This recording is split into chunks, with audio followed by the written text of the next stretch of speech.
Okay, guys, so today we are going to be looking at one of the most well known figures in this period of American history, and that is Harriet Tubman. You may have seen the movie that came out this year about Harriet Tubman. There is talk of her being on the $20 bill in the future. She's definitely one of the more well recognizable figures. We are looking at her, though, in a little bit of a different lens. We're going to look not just at what she's mostly known for, which is, freeing slaves on the Underground Railroad, but also we're going to be looking at her other accomplishments. And you have to kind of decide what was Harriet Tubman's greatest accomplishment in life. The way we're going to be doing that is by looking at a DBQ. And before you moan and groan, and don't worry about it. We're not writing an essay. We're just looking at the documents. And you're going to have to just answer the question: what do you think your greatest achievement was? So there are about four documents that you're going to look at with some questions. So you're essentially going to look at them, answer the questions, and submit it. It's pretty easy. But I want to go ahead and read you the background essay that goes to the DBQ. That way, if you're not familiar with her most well-known achievements, this will kind of set up her story and tell you a little bit about her life. So let's take a look at it. All right, so it says, what was Harriet Tubman's greatest achievement? The place was Dorchester County, Maryland. The year was 1822 or thereabouts.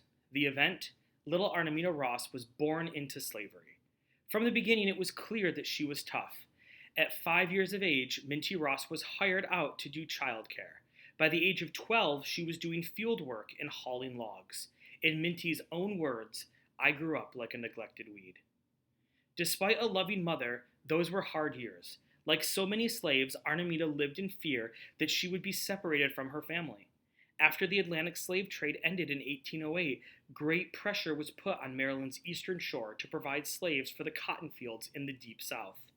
Historians estimate at this time 10% of young slaves in the Upper South were sold away from their families. We know that this is the fate of at least two of Minty's sisters. In 1844, Minty married a free black man named John Tubman. This did not alter Minty's slave status, but it did lead to her name change.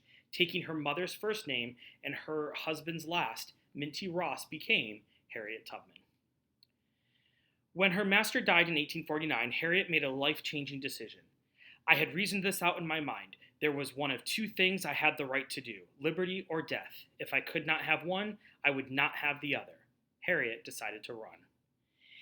It was about 100 miles from Harriet's slave home near Bucktown, Maryland, to the Pennsylvania border, and another 20 miles to Philadelphia. Unable to persuade her husband to join her, Harriet took off on her own. She never disclosed the details of her escape. We know that she was mostly on foot, mostly traveling at night, and mostly sticking to north-south streams in the woods. It was remarkable that she made it. Over the next 11 years, Harriet would return to the Eastern Shore and Virginia at least 8 times to escort her other fugitive slaves to freedom. Complicating her task was the Fugitive Slave Act, known in the North as the Bloodhound Act. This act, passed by Congress in 1850, required Northerners to turn in escaped slaves. Harriet now faced danger in the North and South. In her trips to rescue slaves and transport them to Canada, Harriet did not work alone. She was part of a secret underground known as the Underground Railroad. The railroad had no rails except for the occasional hidden basement, and it had no underground. Rather, it was a secret of safe houses strung out along routes that extended from the slave border states to Canada. The safe houses were owned by people, white and black, who hated slavery and hated the Fugitive Slave Act.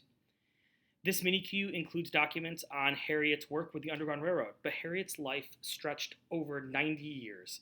It was larger than this. Examine all the documents, consider the importance of each undertaking, the number of people helped, and the risks involved and time devoted. Then decide on your own what was Harriet Tubman's greatest achievement.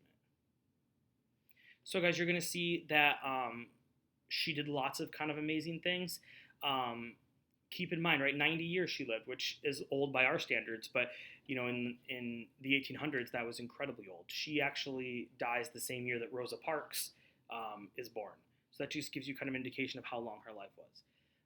If you have any questions on any of these documents or you struggle answering some of these questions, I will be on Big Blue Button and you can ask me then. Have a great day, guys.